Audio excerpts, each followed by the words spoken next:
రేవంత్ ఇంటిపై ప్రణీత్ నిఘా, ఇజ్రాయిల్ నుంచి ట్యాపింగ్ పరికరం కొనుగోలు.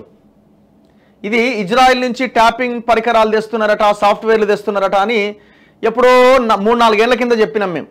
3-4 ఇయర్స్ బ్యాక్ నుంచే చెప్తున్నాం ఇజ్రాయిల్ అని. సో ఇప్పుడు బయటపడ్డది.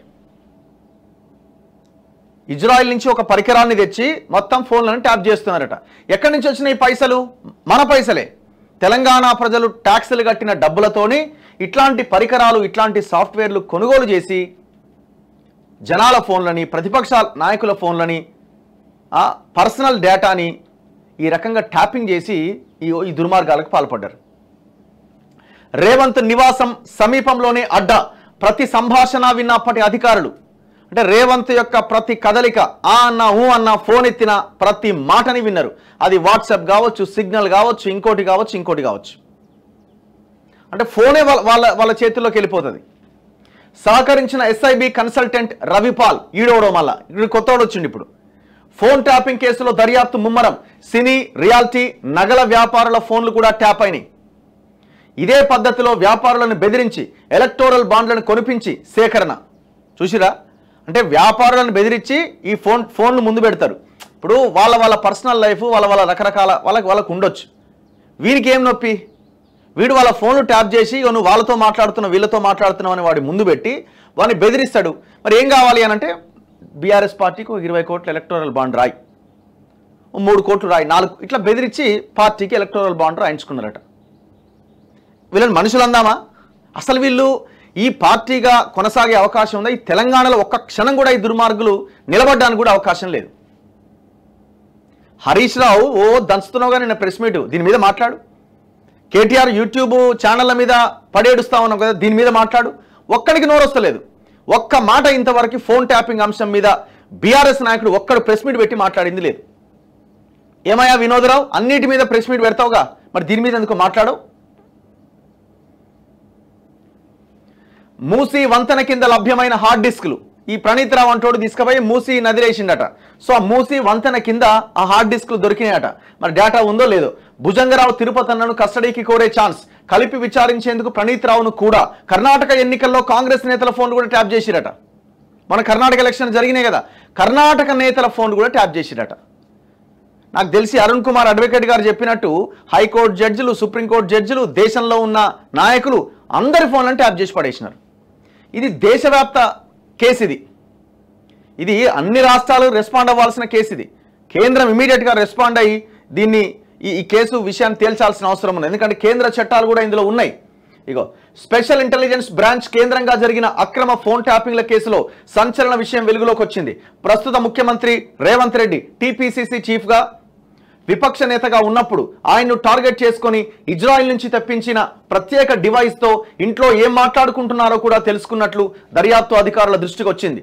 ఇందుకోసం రవిపాల్ అనే సాంకేతిక నిపుణుడి సేవలను కన్సల్టెంట్ పేరుతో ఎస్ఐబి అధికారులు వినియోగించుకున్నట్టుగా సమాచారం.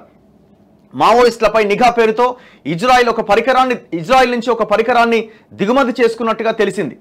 అంటే పేరు మావోయిస్టులది, ఈ చేసే పనులన్నీ లంగ పనులు.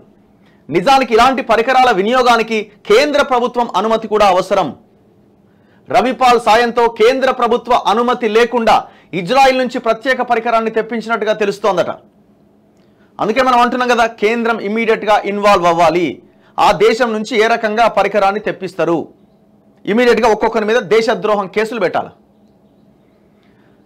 ఇజ్రాయిల్ నుంచి ప్రత్యేక పరికరాన్ని తెప్పించినట్టుగా తెలుస్తోంది. ఆ పరికరం 300 మీటర్లు ఉండే ఎలక్ట్రానిక్ డివైజ్లలోకి చొరబడి వాటి మైక్రోఫోన్ను ఆన్ అయ్యేలా చేస్తుందట. ఆ పరిధిలో వైఫై, ఇంటర్నెట్ డేటాతో కనెక్ట్ అయిన ఎన్ని ఫోన్లు, స్మార్ట్ టీవీలు, అలెక్సా వంటి టూల్స్ కూడా ఆ డివైస్ పరిధిలోకి వస్తాయని సమాచారం. అంటే టోటల్గా ఆ 300 మీటర్ల పరిధిలోకి వచ్చి కనుక ఆ డివైస్ పరికరాన్ని పట్టుకొని వచ్చి ఆన్ చేస్తే అన్ని డివైజులు ఆ పరికరం హోల్డ్లోకి వెళ్ళిపోతాయి.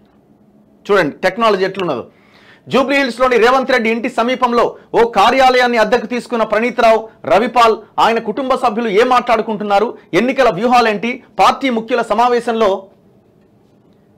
మనుషులేనారా మీరు అసలు ఎట్లా అసలు అనాలనిపిస్తున్నాయో నాకు ఈ బూతులు రావా. నిలబెట్టి కాల్చి పడేసినా తప్పులేదు, ఈ దుర్మార్గులని కాల్చి పడేసినా తప్పులేదు.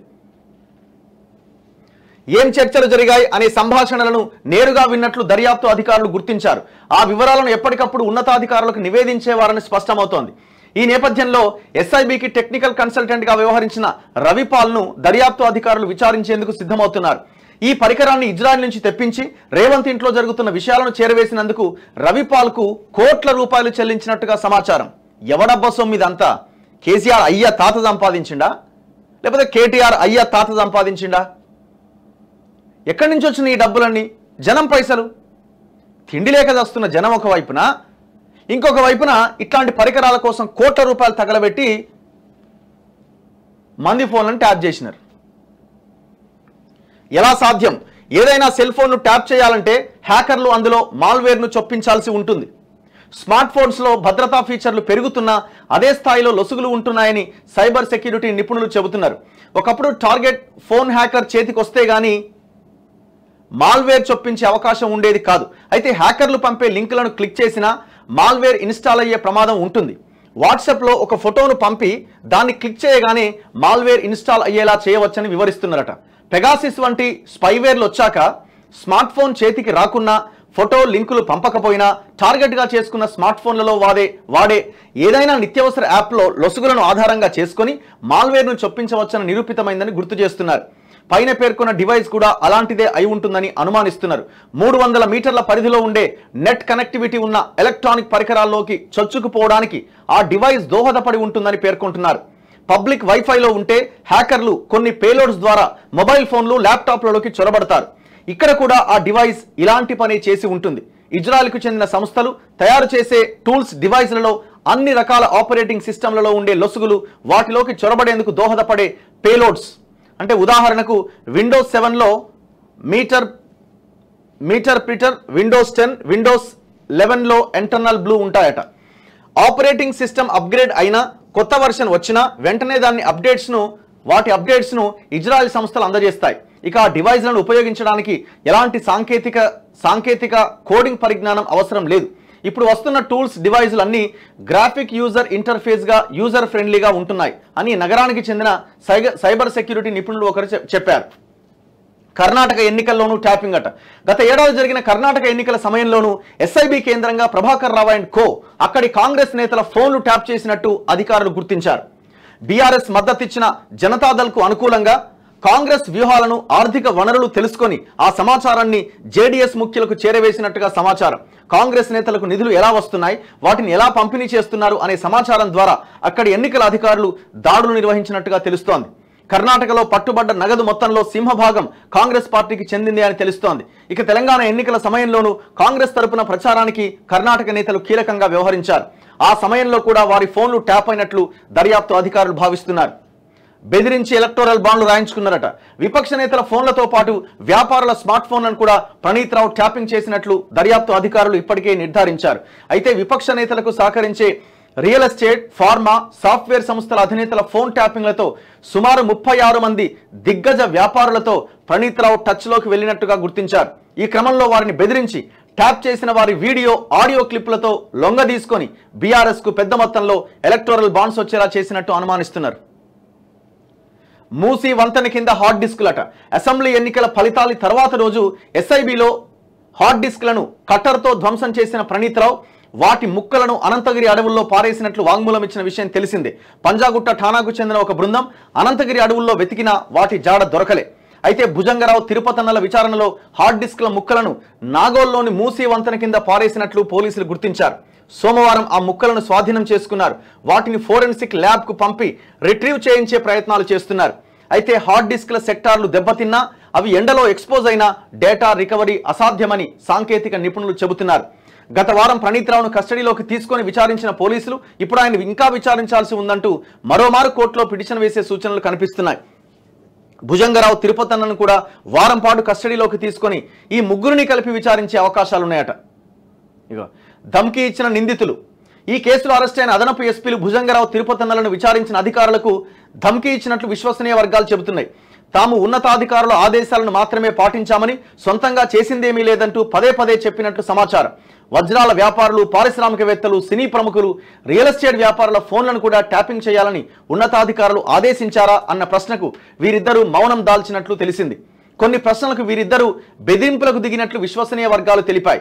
మమ్మల్ని మీరు ఇప్పుడు విచారిస్తున్నారు, ప్రశ్నలు వేస్తున్నారు, ఇప్పుడు మీరు ఎలా చేస్తున్నారో మేము కూడా అప్పట్లో అలానే చేశామంటూ ఓ అధికారికి నోటికొచ్చినట్టుగా మాట్లాడినట్లు సమాచారం.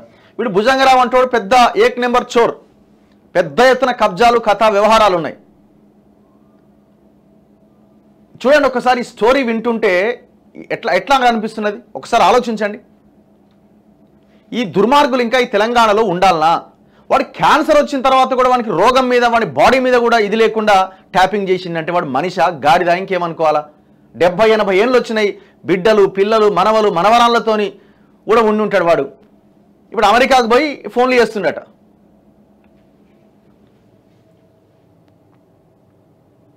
ఇగో చెంచల్గూడ జైల్లోనూ అదే సీన్.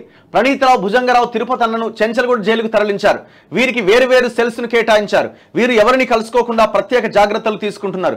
వీరు ఉన్న 3 సెల్స్లోనూ సీసీ కెమెరాలు ఏర్పాటు చేశారని, హై ప్రొఫైల్ కేసు కావడంతో 24 గంటలు నిఘా కొనసాగుతోందన్నారు. భుజంగరావు, తిరుపతి అన్న జైలు సిబ్బందితో దురుసుగా ప్రవర్తించినారట. బలుపు కదా మరి, ఇప్పుడు జనాల్లో చూపించినారు కదా, అక్కడ కూడా చూపిస్తున్నారు.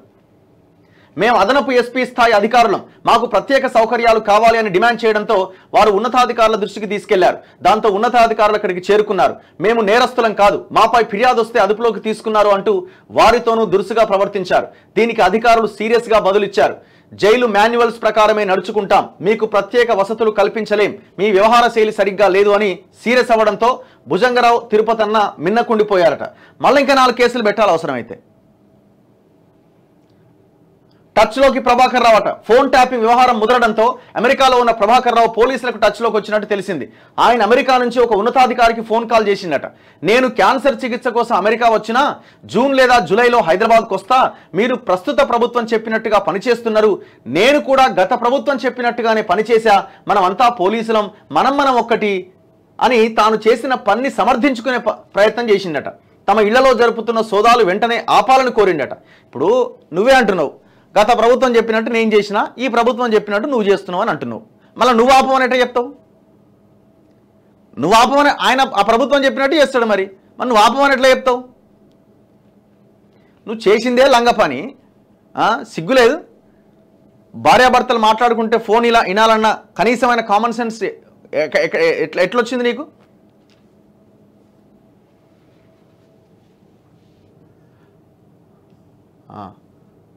అయితే ప్రభాకర్ రావుతో మాట్లాడిన అధికారి మాత్రం మీరు ఏదైనా చెప్పదలుచుకుంటే అధికారిక ఈమెయిల్కు పూర్తి సమాధానం పంపండి అని చెప్పినట్టు తెలుస్తోంది. ఆ వెంటనే ప్రభాకర్ రావు ఫోన్ కట్ చేసిండట. అయితే ప్రభాకర్ రావు ఎస్పీ ర్యాంకులో తూర్పు మండలం డీసీపీగా ఉన్నప్పుడే గొంతు క్యాన్సర్ బయటపడిందని, అప్పట్లోనే చికిత్స చేసుకున్నారని తెలుస్తోంది. ఆ తర్వాత డిఐజీ ర్యాంకులో హైదరాబాద్ సిసిఎస్ జాయింట్ సిపిగా పనిచేశారు. సిగ్గులేదురా నీకు? క్యాన్సర్ ఉన్నా కూడా నువ్వు ఇంత దుర్మార్గానికి పాల్పడ్డామంటే మనిషివా నువ్వు? పశువు కంటే హీనం కదా.